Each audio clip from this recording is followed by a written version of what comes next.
Well, it is finished. It is finito. That's right, everybody. Tomi Lahren has settled with Glenn Beck. So, ladies and gentlemen, my name is Gary Varner.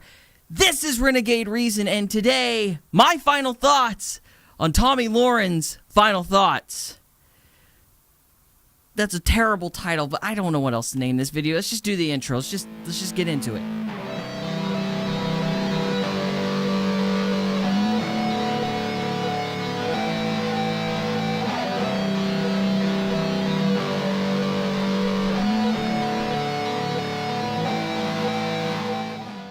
Okay, so Tomi is settled with the Blaze, and here are the conditions as I understand them. Number one, she gets her Facebook page, but the Blaze is going to keep the actual Final Thoughts episodes and delete them.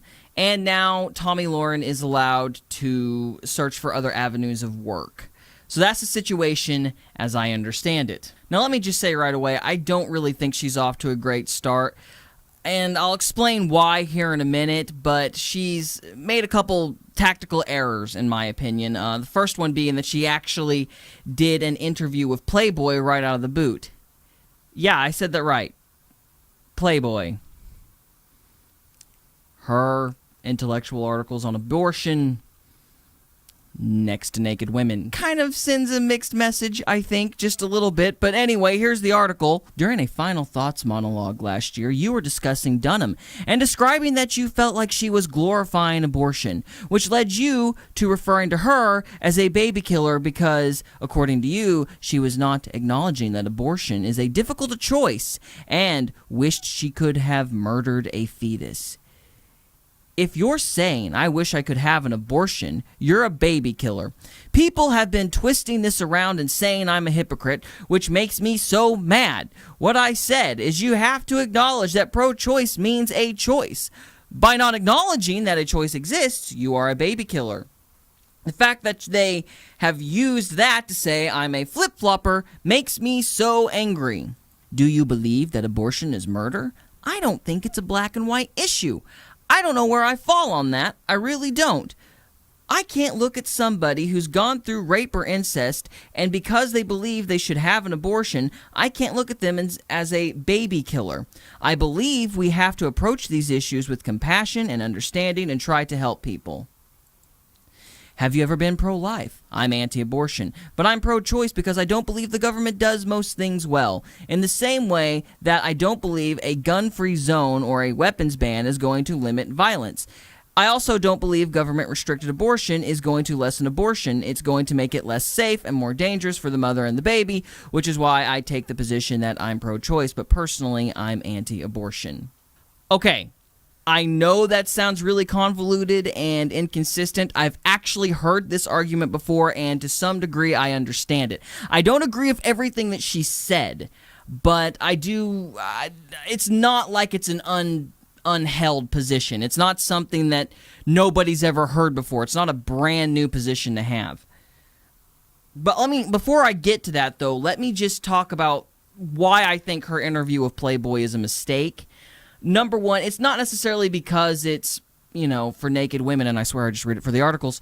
No, it's because if you're trying to sell your message to conservatives and you're trying to communicate to people that you are a conservative, it's probably not a good idea to start floating around areas that are predominantly liberal and spreading your message there. People are going to think you're a liberal, especially if that's kind of what you're being accused of already.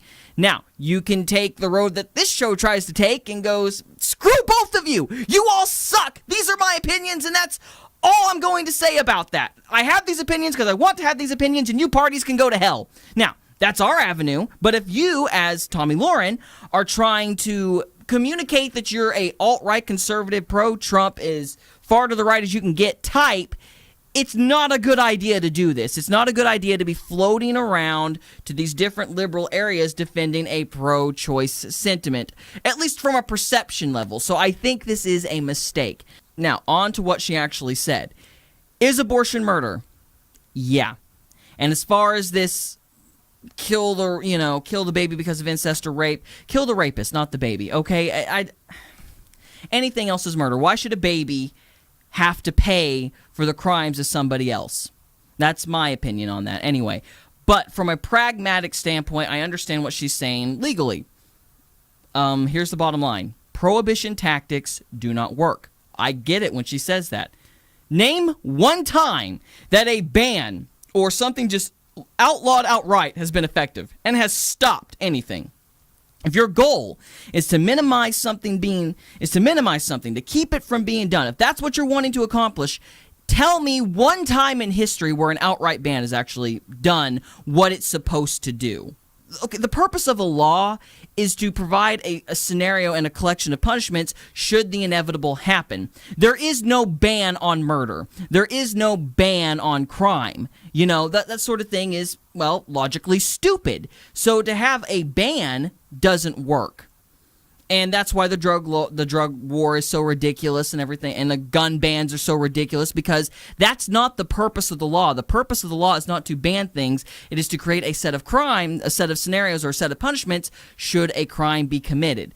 That's what that does. Now, if you're really wanting to get rid of something that is embedded into the society and is embedded into the culture, what you have to do is you have to get rid of the financial institution that is funding that culture. So, for example, let's take slavery. We didn't get rid of slavery by banning slavery. That would not have worked because there was already a financial institution, a financial cycle, if you will, that kept that alive.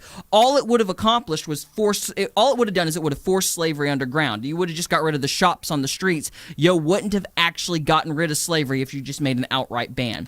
The ban that Lincoln did make was a formality, but they had to have a war to get rid of it because it wasn't slavery itself that was the problem. The problem was the Southern hierarchy funding slavery. So in order for slavery to disappear, in order for that to go away, they had to destroy the Southern hierarchy. They had to destroy the money that was funding the South in order to get rid of slavery. The law was just a formality that happened after the fact. And it's going to have to be the same way with abortion. What needs to happen in order to get rid of it is you need to defund Planned Parenthood, and you need to defund these financial institutions. You first need to identify them and then isolate these institutions that are making money off of abortion. And then instead of banning it outright, you need to put that in the hands of doctors and in the hands of actual medical professionals that are not trying to sell abortions the same way you try to sell a car. And that's the cruel, horrible thing you have to acknowledge about Planned Parenthood. They don't just have maternal care. It's a business. And abortion is its big ticket item. So abortion would be considered their upsell item. And what they do, and there are multiple Planned Parenthood employees that have attested or testified to this and said this is happening, is that they create situations that guarantee kids get pregnant. They give them the worst kind of birth control possible, or they give them the pill because they know that, 15-year-old kids aren't going to take the pill. And then once that kid gets inevitably pregnant, they go back to the same clinic to get an abortion. Then they delay that abortion to as late as possible because they can charge more money for it. So there's a financial incentive that is basically making this very dangerous surgery more prevalent than it should be. You have to get rid of that. And abortions, should they ever happen, they need to be going to a doctor, and they need to be only going to a doctor when it's a life versus life situation, when it's either the life of the kid or the life of the mother, which almost never happens anymore, but it still happens. And so instead of banning abortions outright, it needs to be going to actual doctors who are not making money exclusively off of abortions. If you have a completely separate group, a completely separate entity that is profiting off of abortions and then subsequently profiting off the bodies of the dead babies from abortions that nobody wants to talk about. I just want to add an aside here. Whenever I do a video on the fact that, Planned Parenthood is selling baby body parts, those videos always do terrible. Nobody wants to talk about that or even hear about that, and that pisses me off. But that's another subject. I digress. But the thing is, you have to get the abortions out of the hands of people exclusively profiting from it. And it needs to go to doctors. So in that respect, I understand what she's saying. But outright bans never work. They don't work. If your goal is to stop the said behavior or reduce it, they don't work. They just force things underground. And I challenge anybody to give me an example of a time when that has when a ban has actually been effective and done what it's supposed to do, because I can't think of any. I just think of prohibition mostly. So there's that. Now let's take a step back here. I want to stay on this point, because to me this is much more important than what my opinions on abortion are, or Tomi Lahren's opinions on abortion are, or basically that subject at all. What has concerned me, and the reason I have done 5 videos on this topic, is the fact that Glenn Beck banned her from the Blaze, or fired her from the Blaze, or suspended her from the Blaze, whatever you want to call it, because of her opinion. The left has done that for years, and the fact that the right is starting to do it now too is tremendously frightening. That is a real problem. If the right starts doing this, if the right starts banning opinions that are not exactly like their own, and I know that some people say this might just be an isolated incident. I don't think it is. I think this is you couple this with O'Reilly being fired, with Sean Spice being fired, all these people disappearing. The right is falling apart. The right is about to completely implode. And if they get into the habit of basically trying to get rid of opinions that are dissenting in any way, or don't match up with the party line exactly, they are going to become just as stupid and just as radical as the left could ever hope to be. And quite frankly, I am not interested in helping the right in any way if they're just going to become, if it's just going to be the 1950s all over again and nobody can even say the word pregnant. Now, I'm not saying anybody's heading that way. I'm being facetious, obviously.